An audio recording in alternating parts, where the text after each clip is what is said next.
বিশ্বের ইতিহাসে অন্যতম বড় আর্থিক কেলেঙ্কারি বাংলাদেশ ব্যাংকের রিজার্ভ চুরির মামলায় গুরুত্বপূর্ণ অগ্রগতি হয়েছে।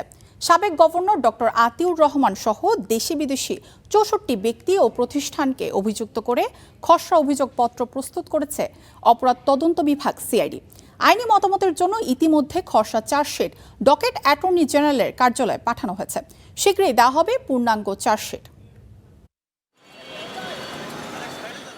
শেখ হাসিনার আমলে বাংলাদেশ ব্যাংক থেকে নজিরবিহীনভাবে রিজার্ভ চুরির ঘটনায় অবশেষে সামনে আসছে সম্পৃক্তদের নাম।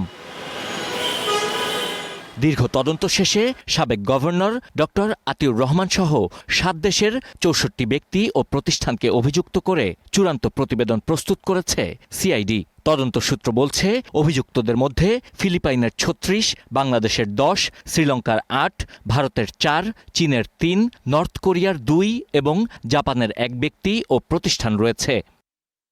আন্তর্জাতিক সহযোগিতায় সংগ্রহ করা তথ্য প্রমাণ, ফরেনসিক বিশ্লেষণ ও অর্থ পাচারের জটিল নেটওয়ার্কের বিস্তারিত বিবরণ উঠে এসেছে সেই তথ্য উপাত্তে। 4 দশকেরও বেশি সময় ধরে ইউসিবি ব্যাংক, যার শরিয়া ভিত্তিক আধুনিক ইসলামী ব্যাংকিং। ইউসিবি ইসলামিক ব্যাংকিং একটি পরিপূর্ণ ইসলামিক ব্যাংকিং ব্যবস্থা।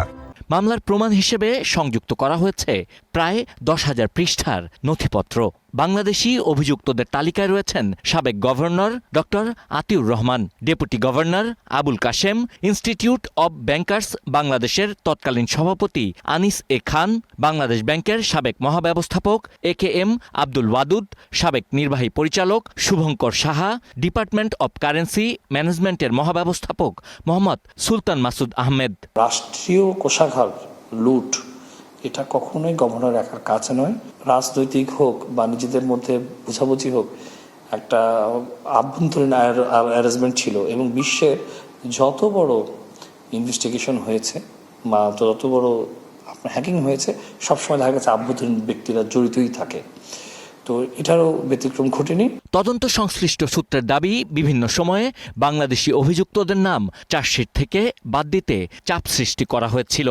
সিআইডির বর্তমান প্রধান জানিয়েছেন, দ্রুতই দেয়া হবে তদন্ত প্রতিবেদন। মামলা তদন্ত যেহেতু প্রসিকিউশনের সাথে জড়িত, আমরা অ্যাটর্নি জেনারেল মহোদয়ের সাথে সাক্ষাৎ করেছি, ওনার গাইডলাইন্সও পেয়েছি। দেশি বিদেশি অনেক সংস্থা থেকে আমরা সহযোগিতা নিয়েছি। ও ডকুমেন্টগুলো পাওয়া, এগুলো অফিসিয়াল ডকুমেন্ট ভার্সন পাওয়া, এগুলো একটু সময় সাপেক্ষ ব্যাপার ছিল। তো এটা গুছিয়ে নিয়ে আসা হয়েছে। আশা রাখি আমরা খুব দেরি হবে না চার্জশিট দিতে। বাংলাদেশ ব্যাংক বলছে, তদন্তে যেসব কর্মকর্তার নাম আসবে তাদের শাস্তি নিশ্চিত করা হবে।